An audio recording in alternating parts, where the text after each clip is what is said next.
Bonjour à vous et bienvenue à Autrement dit, un balado qui a comme domicile fixe l'IRDA, l'Institut de recherche et développement en agro-environnement. Avec Carl Boivin et moi-même Félix Lavoie-Lochet, de l'équipe de recherche en régie de l'eau, on discute de différents sujets ayant attrait à la gestion de l'eau qui sont d'intérêt pour le secteur agricole du Québec.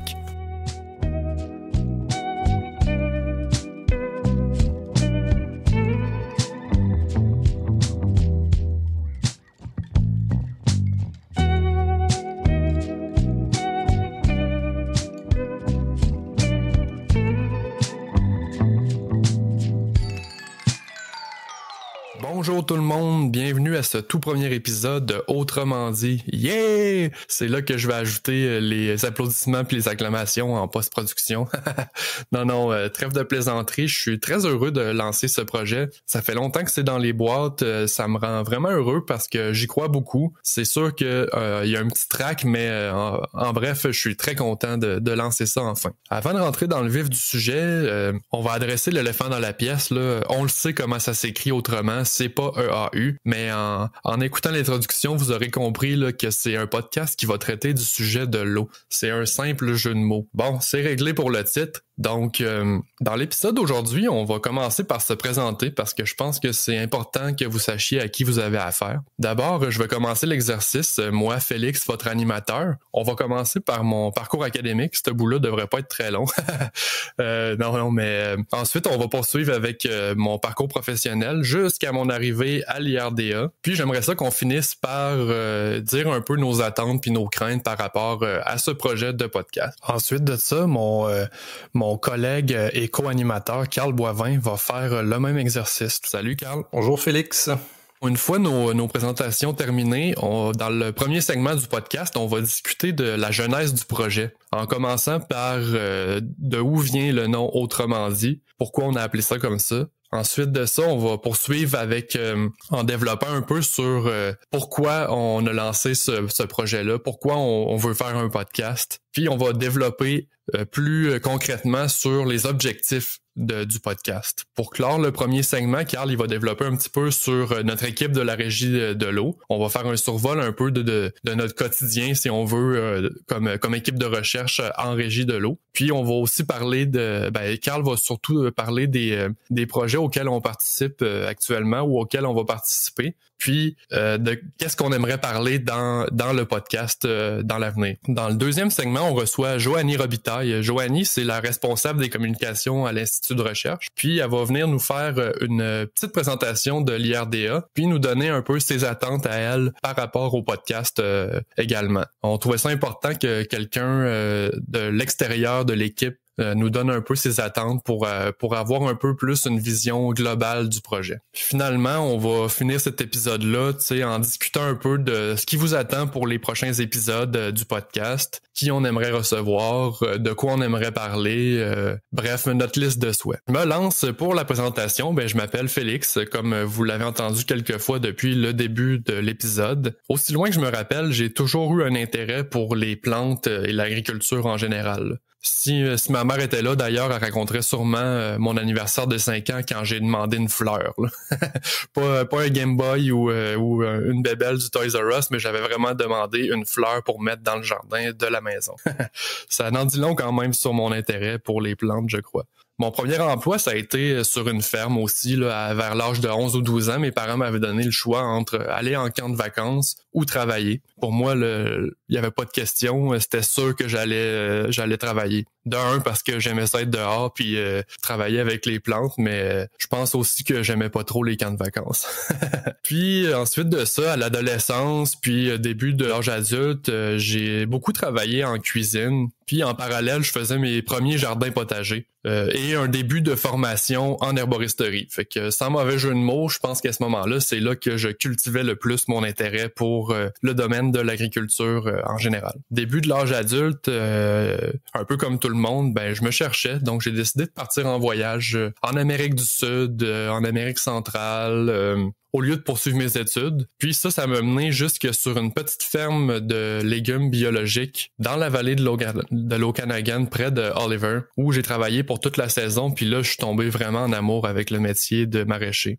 Tellement qu'à mon retour, j'ai décidé de m'inscrire au programme de gestion-exploitation d'une entreprise agricole en maraîchage biologique du cégep de Victoriaville.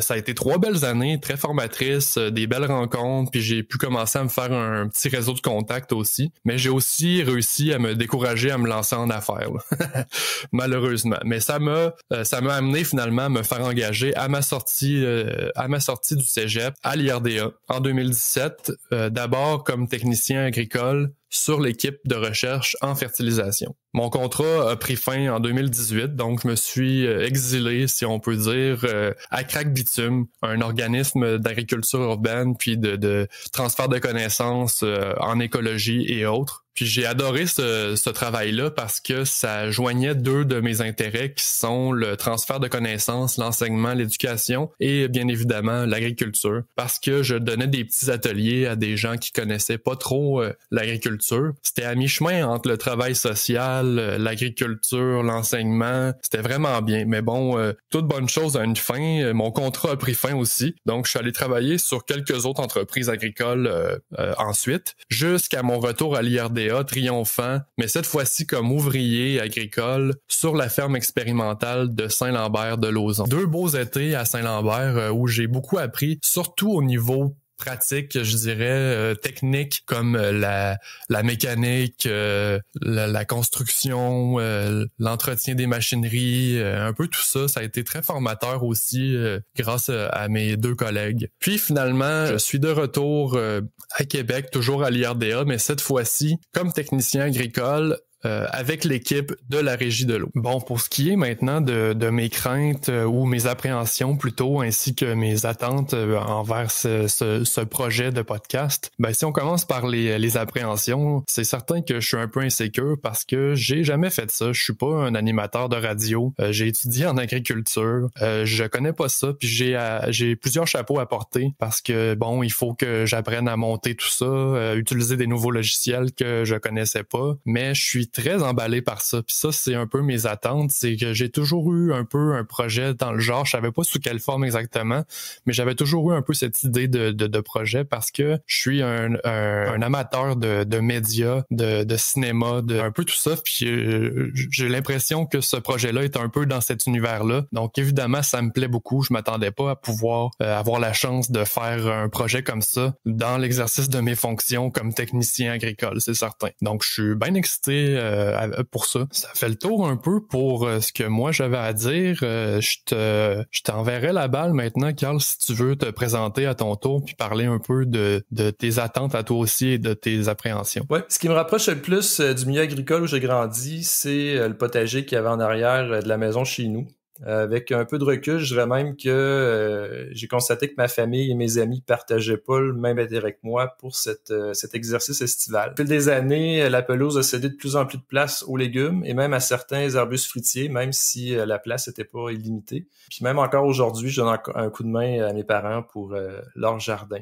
Mais j'avais aussi d'autres intérêts que ce potager-là, intérêts que je suis allé explorer au cégep quelques années pour ensuite prendre une pause d'1 an où j'ai travaillé là, chez un producteur de fleurs et de tomates en serre et aussi chez un pépiniériste. À ce moment-là, je savais pas encore trop ce que j'allais faire dans la vie, mais l'idée de me partir d'une entreprise agricole m'apparaissait une option intéressante. J'ai donc décidé d'aller à l'ITA de la Pocatière. Et 3 ans plus tard, l'idée de l'entreprise n'était pas morte, mais j'ai décidé de poursuivre à l'Université Laval en agronomie. Donc, durant mes études au bac, je me suis d'abord retrouvé à passer un été au MAPAC et les suivants à l'IRDA, où j'ai eu la chance de rencontrer des gens qui m'ont donné la piqûre pour la recherche, mais aussi pour la gestion de l'eau. J'espère avoir l'occasion d'ailleurs, là, au cours de prochains podcasts, de vous présenter ces personnes-là. Donc, à la fin du bac, l'idée de l'entreprise donnait de plus en plus un plan B. Puis j'ai poursuivi mes études en biologie végétale. Donc, maintenant, je suis agronome depuis une 20aine d'années. Je suis chercheur à l'IRDA depuis 15 ans. Au début, il y a une quinzaine d'années, j'étais le seul membre de l'équipe de recherche en régie de l'eau. Maintenant, nous sommes 8. Maintenant, 8, c'est bon pour le nombre de membres d'une équipe de recherche. Ça devrait aussi assurer un nombre minimal d'écoute de ce podcast. Mais plus sérieusement, j'espère qu'on va réussir à rejoindre plusieurs intervenants du milieu agricole qui sont concernés par la gestion de l'eau. Puis pour y parvenir, on a même pensé à un nom qui allait être, qui fait partie de la stratégie, de notre stratégie. Donc, on l'a appelé Autrement. Et je passerai le micro à Félix pour nous en dire davantage sur ce nom de podcast. Merci, Carl, pour la présentation. J'espère qu'on n'a pas perdu nos auditeurs avant de les avoir gagnés en les endormant, en parlant de nous-mêmes. Je vous le jure, c'est la dernière fois qu'on va parler de nous-mêmes aussi longtemps. Ouais, c'est ça. Pour la genèse du nom, en fait, ça vient on voit ça de deux manières. En fait, autrement dit, dans le sens où on veut dire les choses autrement pour les vulgariser. On veut trouver une manière d'expliquer des concepts plus scientifiques ou pas nécessairement accessibles à tout le monde, puis les rendre accessibles en les disant autrement. Donc ça d'une part, puis d'autre part, on veut aussi utiliser un autre canal pour dire ce qu'on a à dire. On utilisait avant des rapports puis on va les utiliser encore évidemment, puis des fiches synthèse ou des conférences, des colloques, tout ça. Mais on pense que le podcast nous donne une manière plus moderne, plus contemporaine d'atteindre les gens finalement. Donc de là le nom de Autrement dit. Carl, si tu voulais poursuivre pour la genèse du projet ou pourquoi on fait ce projet-là? Ben, j'ajouterais que en tant qu'équipe de recherche, on souhaite avoir un impact positif sur l'adoption de pratiques qui sont favorables à l'optimisation de la gestion de l'eau. Puis pour ça, la diffusion est importante. Tu en as parlé, on fait des rapports, on fait des fiches synthèses, on participe à des colloques en tant que conférencier, on fait nous-mêmes des journées, des activités terrain pour essayer là, de susciter un intérêt puis essayer de justement là, diffuser l'information pour que les intervenants puissent se l'approprier. Donc oui, on est déjà actif dans la diffusion, mais je crois que le podcast va permettre de rejoindre davantage d'intervenants. D'autant plus qu'à ma connaissance, les amateurs de podcasts qui ont un intérêt pour la gestion de l'eau, s'il en existe plus que 8, restent un peu sur leur soif en ce moment. Bon, ben c'est cool. J'aimerais ça qu'on concrétise un peu ces objectifs-là. Puis on a choisi des mots en se consultant pour un peu rassembler ces différentes idées-là. Puis les mots qu'on a choisis, c'est rejoindre, vulgariser, puis inspirer. Pour ma part, je peux expliquer les deux premiers mots. Je vais peut-être me répéter un peu, mais je pense que c'est important de cogner sur le clou pour que ça soit bien clair nos objectifs par rapport à ce projet-là. Ben d'abord, le premier mot, rejoindre, je l'ai dit précédemment. On veut rejoindre les gens de manière différente à ce qu'on faisait jusqu'à maintenant. On veut un autre canal plus moderne, plus contemporain. Après ça, vulgariser, on va parler de différents sujets qui ont attrait la gestion de l'eau. Puis plus souvent qu'autrement, ces sujets-là gravitent autour de projets réalisés par notre équipe en régie de l'eau à l'IRDA. Fait que je pense qu'on est bien placé quand même pour parler de ces sujets-là. Puis aussi dans l'équipe, il y a plusieurs excellents vulgarisateurs. Puis vous allez vous en rendre compte au fil des épisodes quand on les invitera. Mais je pense qu'on a une certaine expertise dans l'équipe qui va nous permettre de bien vulgariser ces différentes notions-là. Pour le dernier mot, inspirer, je laisserai peut-être Carl développer. Inspirer, j'ajouterais que quand on parle d'optimiser la gestion de l'eau, ou même optimiser toute autre situation qu'on souhaite optimiser, normalement, ça implique d'apporter un changement à cette situation-là ou à une situation donnée. Donc, avec ce podcast-là, on souhaite en quelque sorte être une source d'inspiration pour d'abord amener à se questionner si, mettons en tant que producteur, si ma gestion de l'eau peut être améliorée et quels sont les outils où je peux trouver ces outils-là pour y parvenir. Ça fait le tour pour les objectifs. Je pense qu'on l'a dit assez clairement maintenant. Je pense qu'on va poursuivre avec les différents projets qu'on aimerait parler dans les prochains podcasts ou les invités qu'on aimerait avoir ou bref, notre liste de souhaits. Je sais pas ce que tu en penses, Carl. Excellente idée, Félix. Je pense que personne va être surpris si je dis que la plupart de nos sujets de podcast vont s'approvisionner dans les différents projets qu'on a réalisés et même ceux qu'on souhaite réaliser. Mais pour l'instant, si on reste dans le présent, je peux vous donner un aperçu des projets là, qui sont en cours. Par exemple, cet été, l'été dernier, en fait, on s'est installé chez une quarantaine d'entreprises agricoles un peu partout au Québec. On a réalisé des essais là, dans le brocoli, les pommes de terre, les plantes fourragères, les grandes cultures, les bleuets sauvages cultivés. Ces projets-là ont tous des objectifs qui leur sont propres, mais le point commun entre tous ces projets-là, outre le fait qu'ils sont réalisés en contexte de production commerciale, c'est qu'ils visent à diminuer la vulnérabilité des systèmes culturaux de déficit hydrique, qu'ils soient irrigués ou non. Ça, c'est important d'en prendre note. Parce que l'irrigation est un moyen qui peut être très efficace pour diminuer la vulnérabilité, mais il y a aussi d'autres moyens. Et on aura l'occasion d'en discuter dans les podcasts à venir. Fait que, autrement dit, Carl, dans nos projets, on cherche à améliorer le prélèvement en eau en général. Oui, ce qui permet en fait, c'est bien dit, autrement dit, mais c'est d'augmenter l'autonomie en eau du système culturel. D'une certaine façon. On a aussi 2 projets pilotes. Un premier dans le bleuet sauvage cultivé pour le marché frais qui porte sur la performance de différentes méthodes de protection contre le fruit du gel. Il y a question d'irrigation, mais aussi question de machine à vent, de bâche. On aura probablement l'occasion d'en parler là d'ici quelques podcasts. C'est pas commun de vouloir protéger le bleuet à l'automne, car l'essentiel de la mise en marché là, de ce secteur-là est pour la transformation. Mais dans ce cas-ci, c'est vraiment pour alimenter le marché frais. C'était l'idée du projet. On a aussi un autre projet pilote avec les producteurs de l'île d'Orléans qui est sur la valorisation de l'eau de pluie pour différents usages de l'eau. Pensez à l'irrigation, mais aussi au lavage des légumes, pour la pulvérisation des pesticides, même pour alimenter les différents besoins en eau qu'il y a sur une ferme. Parce qu'actuellement, il n'y a pas beaucoup d'entreprises qui valorisent cette source d'approvisionnement, puis on souhaite valider avec ce projet-là si ça pourrait devenir une pratique intéressante pour diminuer la vulnérabilité des entreprises au déficit hydrique. On a aussi un projet, Carl, avec l'Association des producteurs de fraises framboises du Québec, puis aussi les producteurs de légumes de transformation du Québec. Oui, ben justement, ça m'ouvre la porte pour parler on a des projets de recherche, des projets pilotes, mais on a aussi des projets axés sur le transfert. Avec ces 2 regroupements-là de producteurs, ben l'idée, c'est des projets d'abord qui s'inscrivent dans le plan d'agriculture durable du MAPAC. Puis dans le cadre de ce plan-là, il y a un objectif précis qui vise finalement à favoriser l'adoption de pratiques pour optimiser la gestion de l'eau. Fait que dans ce cas-ci, on tient compte de différents contextes de production qu'on retrouve là dans les membres en fait de ces 2 associations-là. Puis avec différentes activités de transfert, diffusion, ben on vise à favoriser l'adoption là, qui vont optimiser la gestion de l'eau. Je terminerai peut-être en disant que la liste ou l'énumération des projets qu'on vient de faire est pas exhaustive, mais j'espère que ça donne une bonne idée de qu'est-ce qu'on fait et surtout que ça va vous donner le goût de nous écouter. Effectivement, je pense que ça fait un bon résumé quand même, puis je pense pas qu'on va oser se mouiller encore pour les invités qu'on aimerait avoir, mais c'est certain qu'on aimerait avoir différents acteurs de ces 2 associations-là. Puis d'ailleurs, je pense que ça va être le sujet de notre prochain podcast.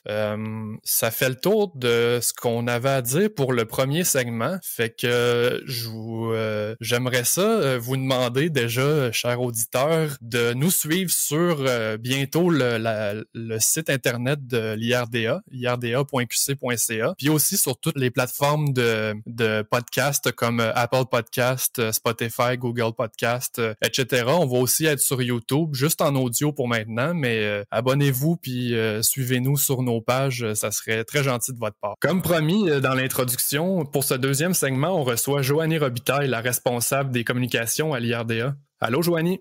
Allô, bonjour à vous 2, merci pour l'invitation. Merci à toi d'avoir accepté. Comment vas-tu, Joanie? Ça va super bien, je suis vraiment contente d'être dans l'épisode aujourd'hui. On va espérer que ça continue à aller bien aussi dans les prochaines minutes. Joanie, dans la première partie, tu nous as sûrement entendu se présenter un petit peu. Est-ce que ça te tente de faire un peu le même exercice là, pour que nos chers auditeurs puissent te connaître à ton tour? Absolument. En fait, je travaille à l'IRDA depuis un peu plus d'1 an et demi maintenant. Je cumule plus de 10 ans d'expérience en communication, relations publiques et marketing. Ce serait extrêmement faux de vous dire que je suis une passionnée de plantes de la terre depuis ma naissance, comme vous l'êtes. Ça serait beaucoup plus honnête de vous dire que j'ai la communication qui coule dans mes veines et qui fait partie de ma personnalité depuis toujours. Mais j'ai quand même grandi en campagne sur une terre familiale. On a des champs qui sont loués à des producteurs agricoles. Mon grand-père avait un gigantesque jardin où il cultivait des pommes de terre, des tomates, des carottes, des framboises. D'ailleurs, à tous les jours, je me souviens qu'il allait à son jardin puis qu'il enlevait les fameuses bébites à patates une par une. On avait le décompte à la fin de la journée là, dans un petit pot en transparent en vitre. Donc, on a parti une érablière aussi. Donc, en quelque part, j'ai pas l'impression d'être complètement étrangère là, au domaine. Sinon, ben je peux vous parler un petit peu de pourquoi j'ai choisi de travailler à l'IRDA, justement, vu que c'est pas totalement là, mon domaine d'études. À l'époque, je me cherchais une cause. Comme dans plusieurs domaines qui existent, là, travailler en communication, ça peut être exigeant, c'est beaucoup d'heures, beaucoup d'efforts. J'ai fait beaucoup de contrats différents puis d'employeurs et d'industries même pour me construire un profil. Et puis, j'étais rendue au stade où j'avais envie de rattacher mon expertise, mes efforts à quelque chose de plus grand, de plus important, de plus fort. Donc, quelque chose à laquelle je pourrais aussi apporter mon grain de sel. Puis, l'IRDA, c'est venu répondre. L'IRDA, l'agro-environnement, c'est venu répondre à ce besoin-là. Puis, j'ai découvert 130 passionnés dévoués à la cause aussi. Donc, c'est vraiment génial. Très cool, je savais pas ça, même si on se connaît depuis déjà quelques mois quand même. Puis c'est bien beau, on a parlé du podcast en général, puis du nom autrement dit, puis tout ça, mais c'est un balado qui a comme domicile fixe l'IRDA, on l'a dit dans l'introduction, ou je l'ai dit plutôt. Mais c'est quoi ça, l'IRDA? Tu sais, on a appris depuis le début de l'épisode que c'est un institut de recherche en agro-environnement, mais pourrais-tu nous en dire plus sur l'institut? Absolument, la question est vraiment bonne.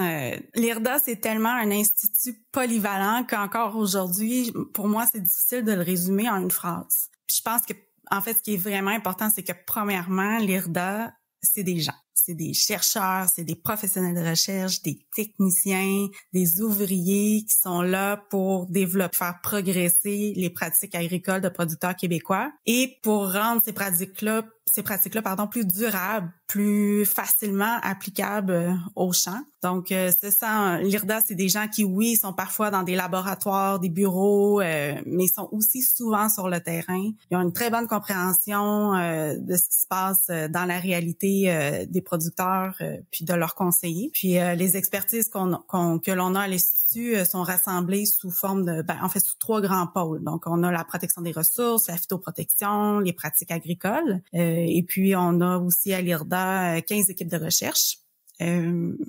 Je peux dire aussi que nos installations sont réparties en 4 lieux. Donc, on est à Québec, à Deschambault, à Saint-Lambert-de-Lauzon, puis aussi à Saint-Bruno-de-Montarville. OK, cool. Au début du podcast, on a expliqué un peu notre vision de ce nouveau projet de diffusion qu'est le podcast. Puis, mais avec nos yeux, tu sais, de l'équipe de recherche en régie de l'eau. Fait que tu pourrais-tu un peu développer sur ta vision, tu sais, peut-être plus globale, tu sais, est-ce que ça s'inscrit, tu sais, dans une stratégie de l'Institut, par exemple, au niveau des communications, évidemment, je parle. Je trouve que le podcast, c'est vraiment une superbe idée pour transmettre des connaissances, puis aussi échanger avec les gens. C'est un moyen de communication qui est très accessible puis facile à utiliser. C'est une grosse radio, finalement.